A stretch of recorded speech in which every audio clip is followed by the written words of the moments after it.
In my mind, I would say find the human story first, tell that story, and see where that takes you. Every B2B marketing team faces challenges when they have to do more with less. Should you build skills internally? Should you find a freelancer? Should you search for the right agency? This is Tech Qualified, a podcast for the scrappy B2B marketing teams. In each episode, Meredith Metzger, a senior content leader at a tech company, and Justin Brown, a marketing agency owner, uncover how marketing teams generate qualified opportunities with limited resources. Every episode helps you get one step closer to winning over your ideal customers.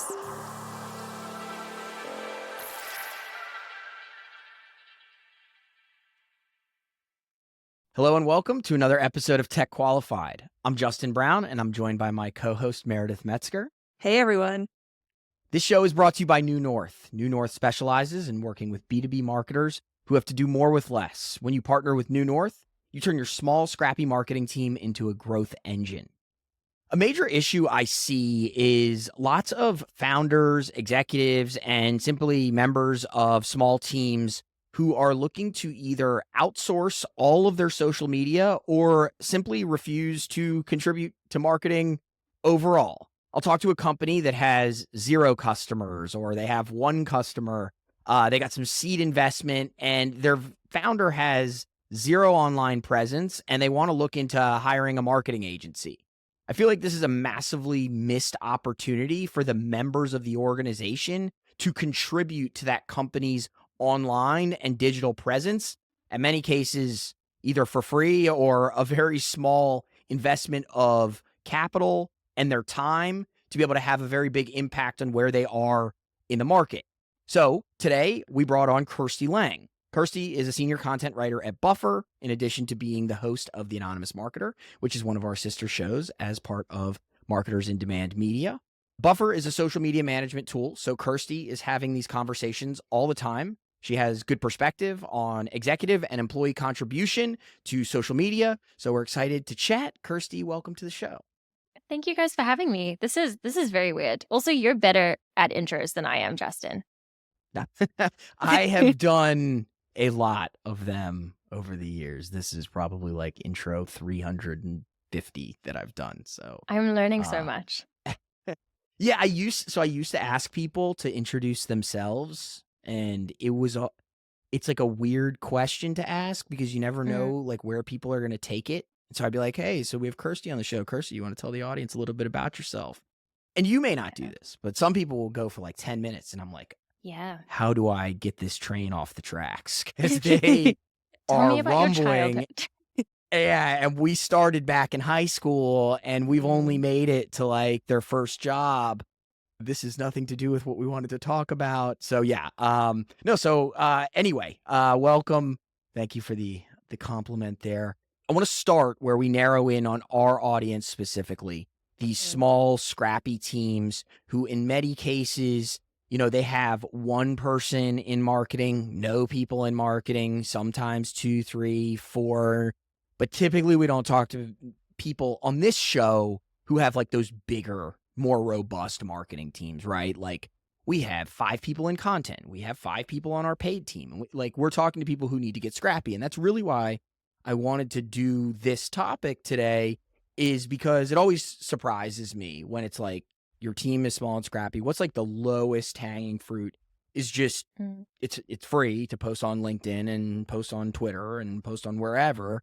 So, you know, I think my first question here is, from your perspective, why is it so important for founders and executives to be actively involved in their company's social media and digital presence?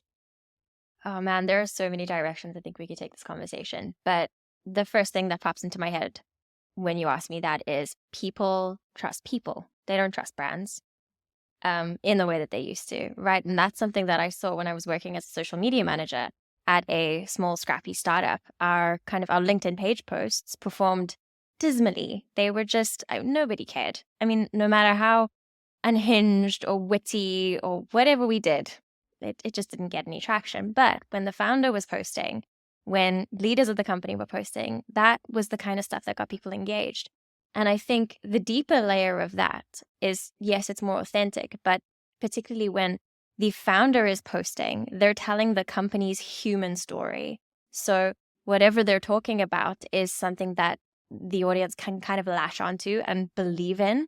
So they're not just kind of looking at the product, they're looking at the person whose livelihood depends on the product, if that makes any sense. So I think the founder story is so deeply tied to the company's story. And I mean, okay, I'm a writer, so stories for me are powerful. They are currency in this day and age. And I think that level of authenticity is just, no matter what crazy marketing ideas you come up with on social, I mean, you're going to have posts that are like viral successes, but more often than not, it's the constant, solid performance of people posting from their personal profiles that is going to move the needle on LinkedIn.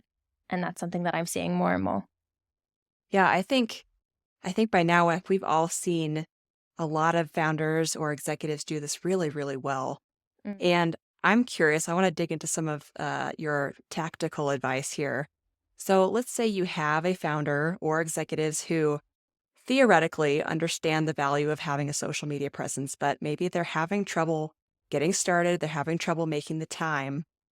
What would you recommend to them and to the marketers who work with them as a first step to getting started? That's such a great question, because there are so many different approaches that you can take. And I think the most important thing that you can have in your head as you build out this plan as a marketer who wants to get a founder more active on social, or a founder who wants to be more active on social, is you have to kind of be really open-minded about the process and understand that it's going to be iterative. You're not going to kind of come up with a plan and be able to stick to it. You've got to figure out what works for you and what is going to help you to be the most consistent in your posting. So that, for me, I mean, so much of the content I create for Buffer now is, the root of it is what is going to make me successful on social media. And because the social media algorithms are so changeable, and they're constantly building on platforms, and we're seeing things shift in many different directions across platforms, the most important thing that you can do is be consistent. So whatever plan you build out, if you're posting 3 times a week, once a week, twice a month, whatever is the baseline level that you have set for yourself, that's what you need to be aiming for. So with that in mind, if I was a marketer approaching this and I wanted to get some content, to kind of co-create some content with my company founder, I would book an hour in their calendar and I would ask them to tell me the company story. Where did the idea come from? How did you start? Did you build the product in a garage? Did you, where did the idea come from? Where did the name come from? How did you design the logo?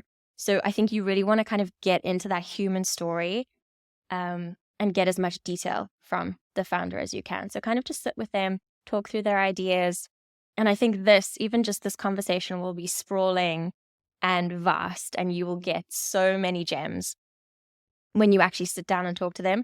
I think some people will kind of go in with the approach of, well, I can just send them questions async. But I've worked in journalism before I worked in marketing, and you never kind of get the quality of storytelling that you do when you kind of send a couple of questions and get someone to respond to you in text. So that would be my first port of call.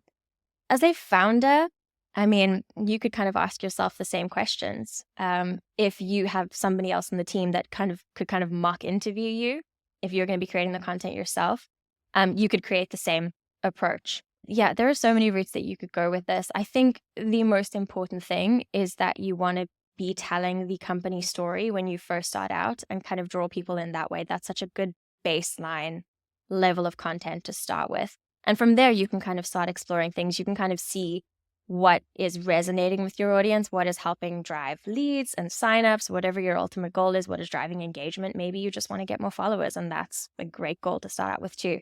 So I think you can kind of start going down those rabbit holes when you see what is performing well. But in my mind, I would say find the human story first, tell that story, and see where that takes you. That was great. That was really great. I think that gives, a lot of marketers on small teams who just really need a first step, gives them some tangible ideas there. You mentioned kind of the founder story as one natural place to start. Mhm. Are there any other kind of general topic areas or buckets that founders and executives could use to brainstorm ideas for social posts? I'm curious what you've seen work well.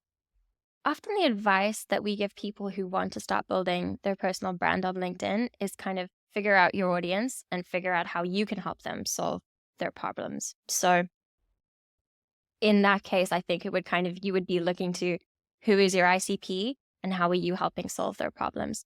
So that could be a great area to explore. How is the product solving the problem for you? And how did you develop the system? I think you could kind of look at the industry at large and speak to general trends that you're seeing in the industry.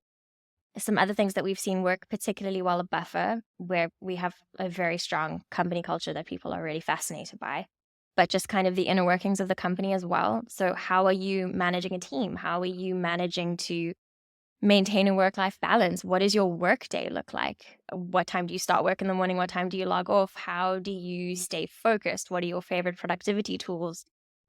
There are so many. I'm giving myself ideas for content now, even though I'm not a founder. Yeah, I hope that answers the question. I think there are lots of different rabbit holes that you could go down. There are also, I know this is I don't know if this counts as cheating, but you could also look to some AI tools as well and feed in some prompts about generate 50 LinkedIn ideas for a founder who runs a company targeted at XYZ. And some of them will be rubbish. But you might find some gems in there, and you may also find some springboards that you can jump on to something else.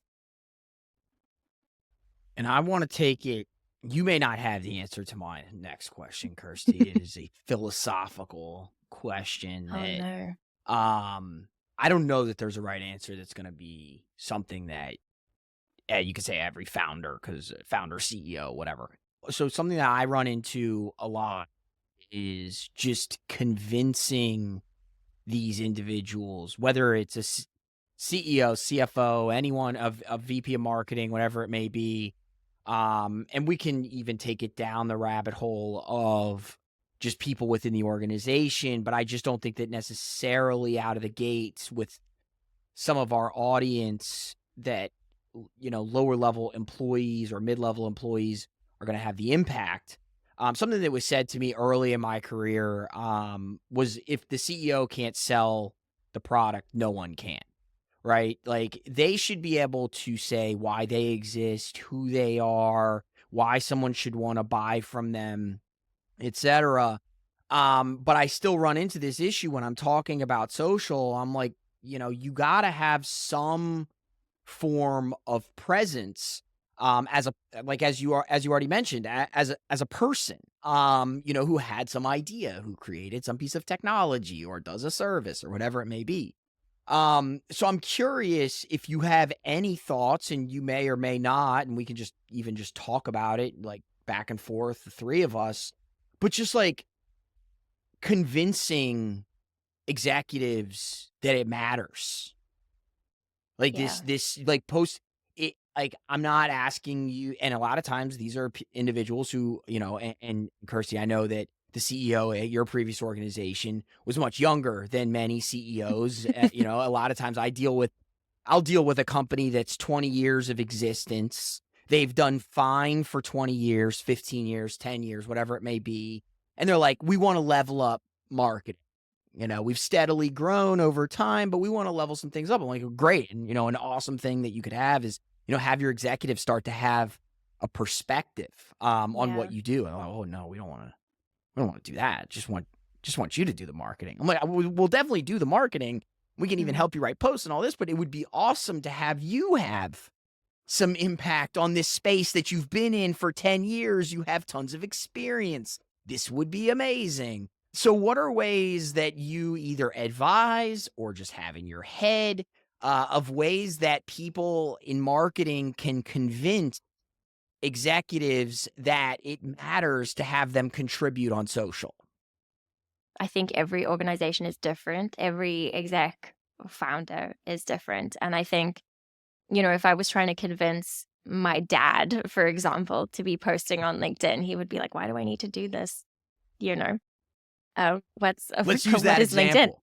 How would you Um, convince your dad Oh, see, to my dad post is on different. LinkedIn? I'm gonna make him listen to this podcast, so maybe that's not the best example because he's actually just retired and he's been like, Christy, I want to get some consulting jobs. Can you sort out my LinkedIn for me? I'm like, yeah, okay, so let's start with a He's got the profile right picture. idea. Go dad. Yeah, okay. Shout out to Nick. Yeah, it is really difficult. And I think because we're moving, so like with our generation, we get it and we've seen the shift, right? So we understand that this kind of jazz hands marketing message is not going to move the needle anymore because, people don't trust brands, people don't trust overly polished content thanks to the likes of TikTok and Instagram and all of those fun new platforms.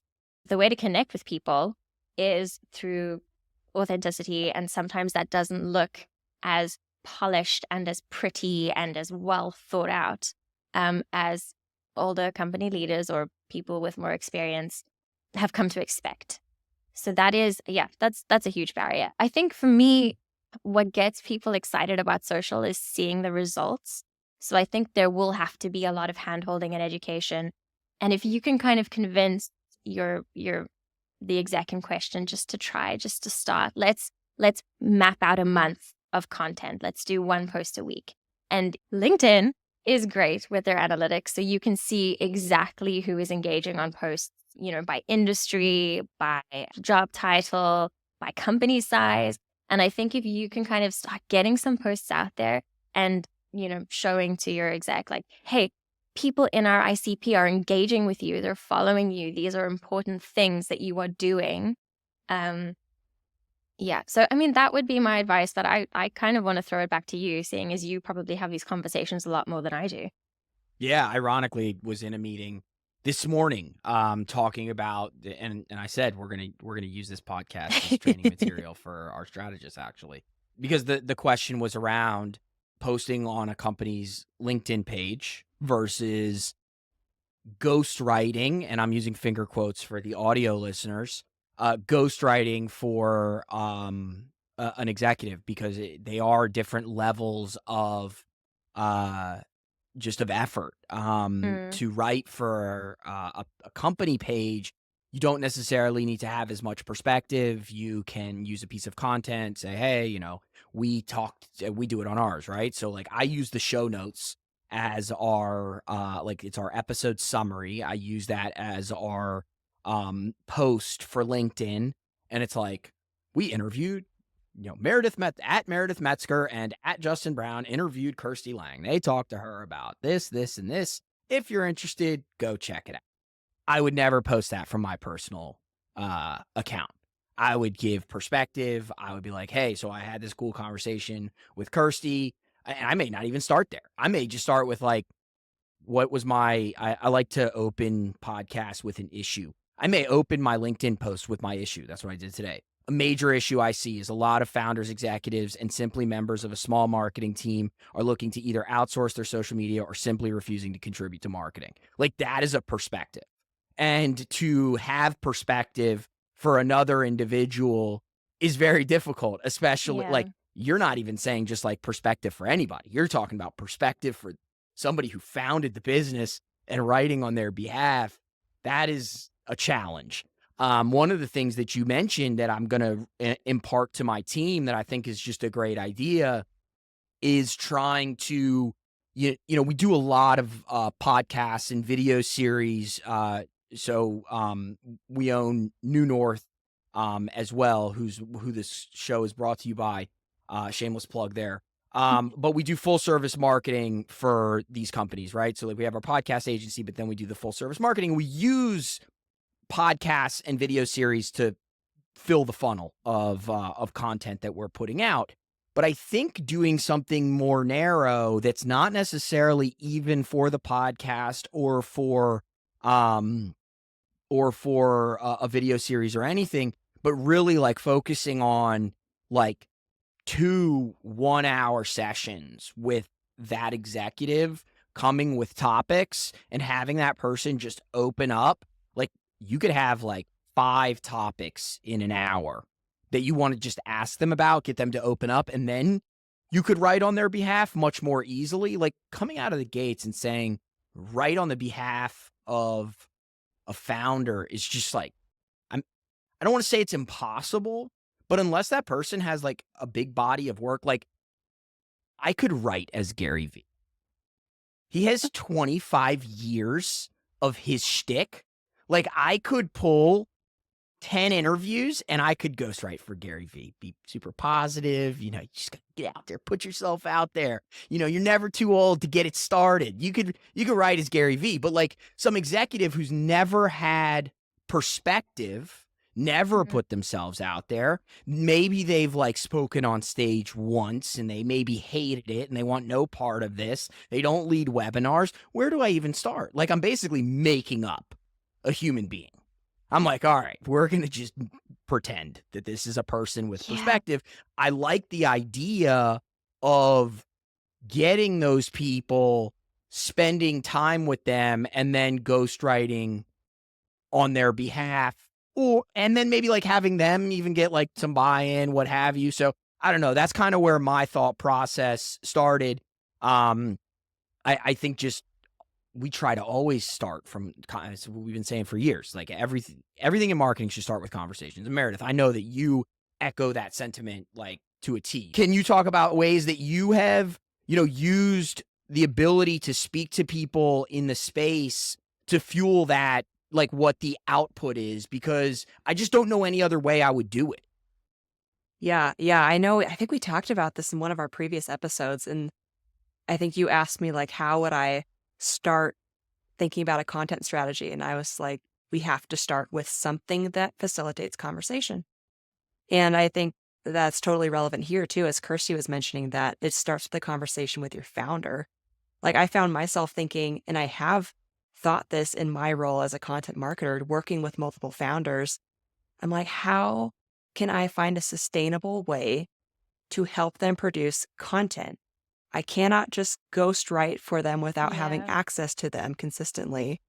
And I can't just, or at least it wouldn't be effective for me to try to ghostwrite without having any access to their thoughts or their perspectives. It just wouldn't come across very authentically.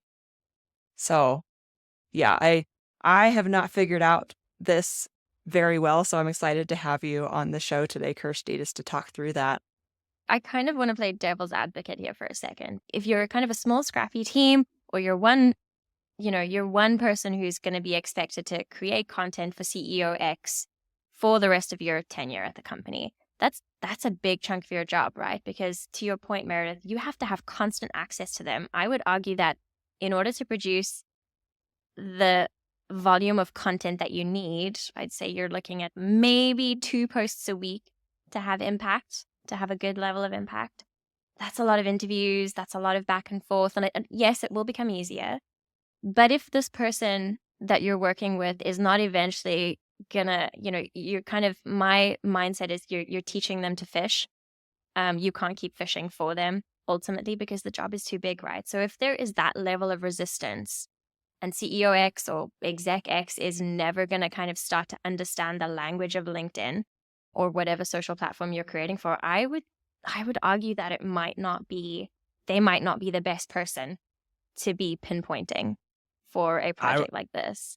I would totally agree with that. I've seen it fail.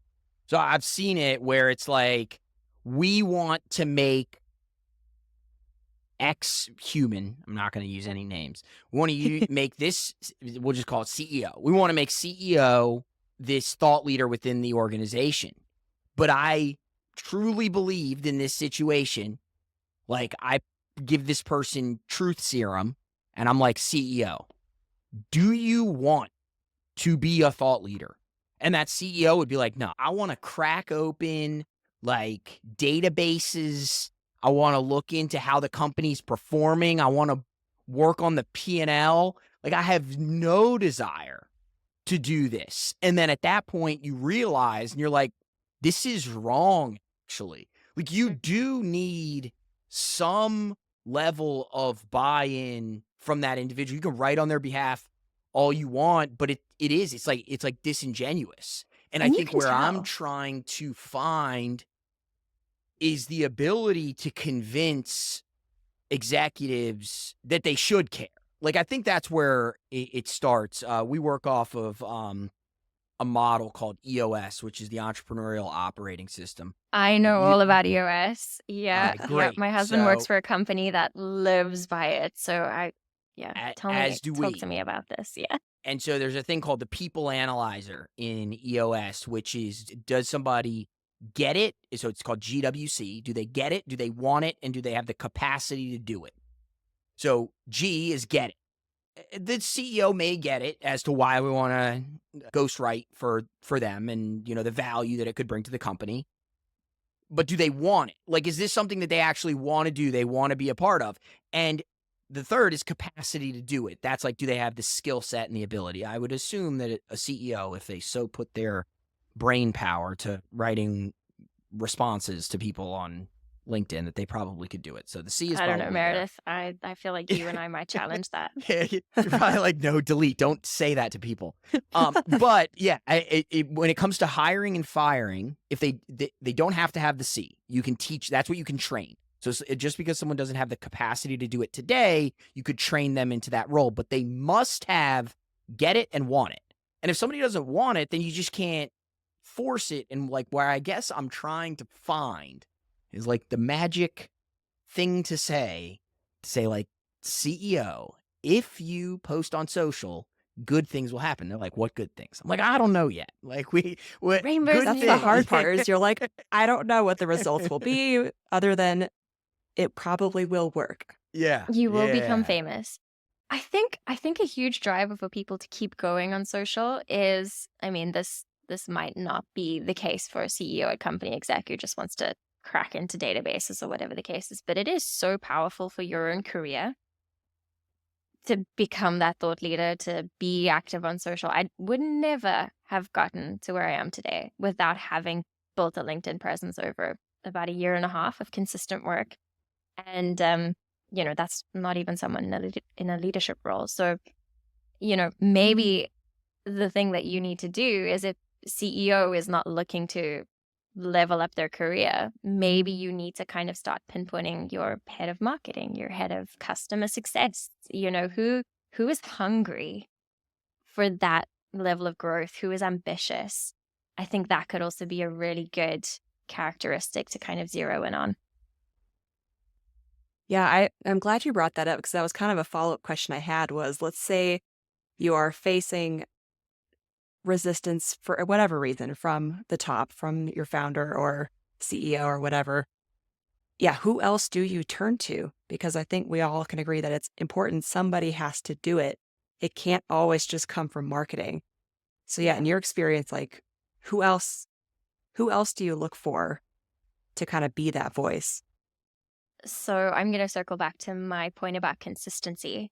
It's who is going to be able to keep doing it, is the best person to do it. So no matter what their role is at the company, they should, I would argue in a small, scrappy company, they would have a good understanding of the customer and what the customer wants and needs.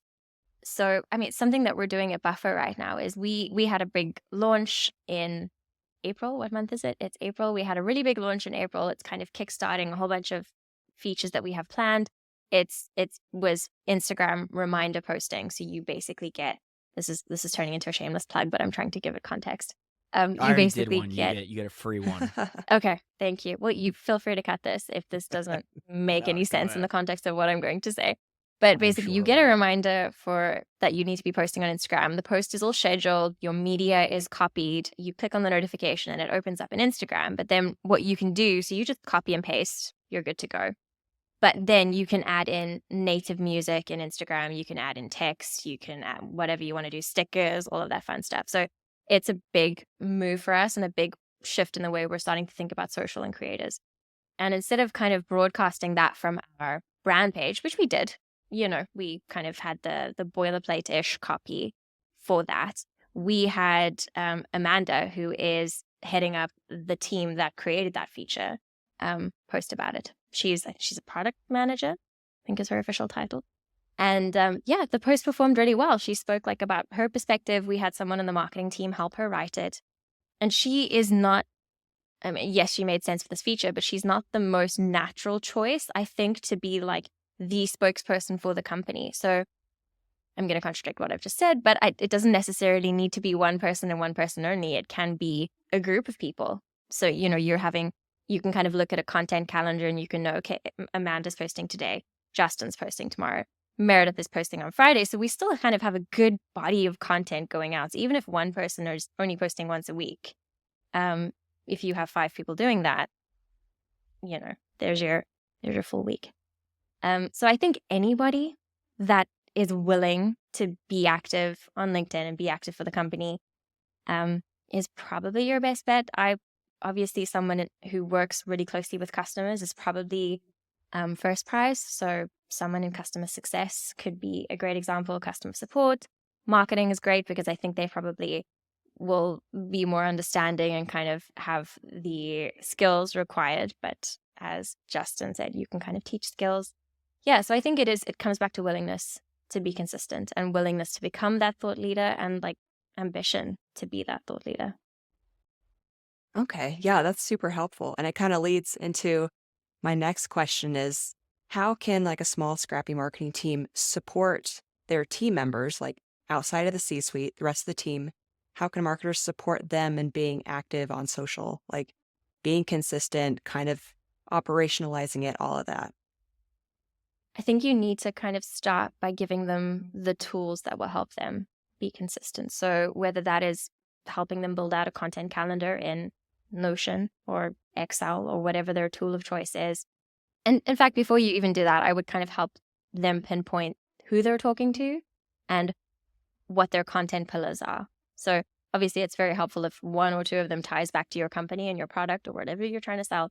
But I think if you're kind of pinpointing who they're talking to, their key message, because a lot of people won't really know that, but like a bit of kind of conversation and teasing it out of them will help them kind of drill that down. And then once you've kind of got a sense of direction, then start building out a content calendar. You can give them prompts as well. Something that we're trying to do at Buffer, my teammate Tammy is building out what we're calling Creator Cam. And everyone who wants to get active on social, which is a lot of people, but they just kind of don't know where to start, she's giving us daily prompts in Slack, which is really fun. We have our own kind of channel and we get a prompt every day. She's set up a little Slack bot that tells us, okay, these are the best times to post on LinkedIn today. These are the best times to post on Instagram, whatever the case is.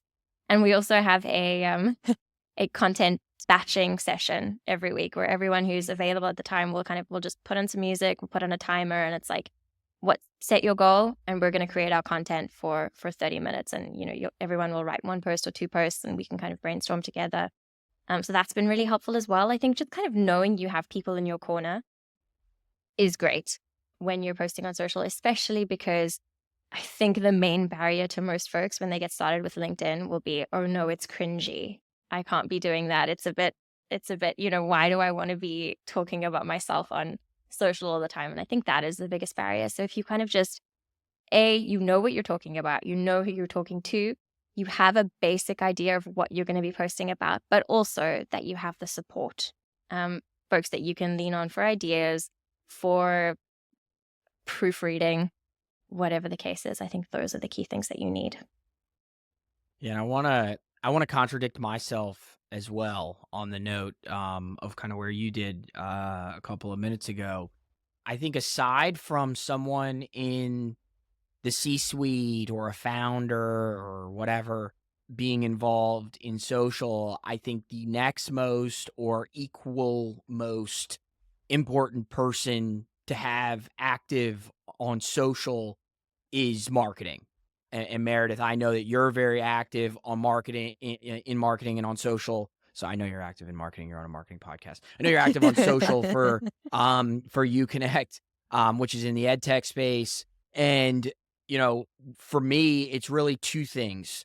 So I think that executive leadership on social, the value that it really will bring your brand is authority. Like, yeah. Meredith, I know you have some experience in the education space, but not like the people you interview or the founder of your organization. And so I think that like when we talk about authority, it's nice to interview people in the space. And like for you, it would be that ed tech space and you bring their authority for sure. But from my perspective, what marketing is learning is messaging. Like, you are getting to hear from all of these people in the space, what they're saying, what pains they have. If you're posting on social on behalf of the company in your space, engaging with the people in your space, you're seeing what they're commenting to things that you're saying. Marketing, having that like real time data that they're gathering from the space is super important. But where they lack is that authority that someone who is a 20-year veteran of a certain industry on your executive leadership team really brings to the table. And you can supplement that, which I know that Meredith, you do, I do, we do for a lot of our clients. You can supplement that with creating thought leadership content alongside people who have authority. Go interview those people. But if you're looking to do it internally and you're like, how can we give our own brand, not positioning it as alongside thought leaders by having them on a podcast or a show or co-collaborating content, but actually have our own authority, it is, in many cases, not all, but in many cases, it's going to be having someone who has that authority already in the space, where someone, when they click your profile, when they click the profile, they see like, oh, wow, okay, this person, before they started UConnect, they were 8 years at another ed tech. They were at Blackboard, right? Like, they were at Blackboard for 8 years. And then before Blackboard, they were at whatever technology existed before Blackboard. Then people align what they're saying automatically with trust. I can hear, this person knows what I deal with. They're like me, versus someone, who is saying the right things and doing the right things. They're like, okay, you're in marketing. So there's just some dichotomy there that I do find interesting. But when I have a choice, like it's like, we usually start with, can we get the marketing person involved so that they can hear what people are saying? So just curious, some of your thoughts there. Everybody needs to be on social, guys.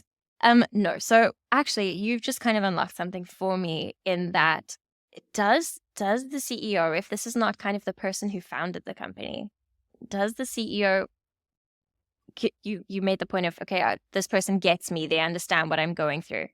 Do they, if they're the CEO? Who on your team is most like your ICP? So in a previous role, we were building software for many different people. We went off on some tangents, but we landed on salespeople for a while.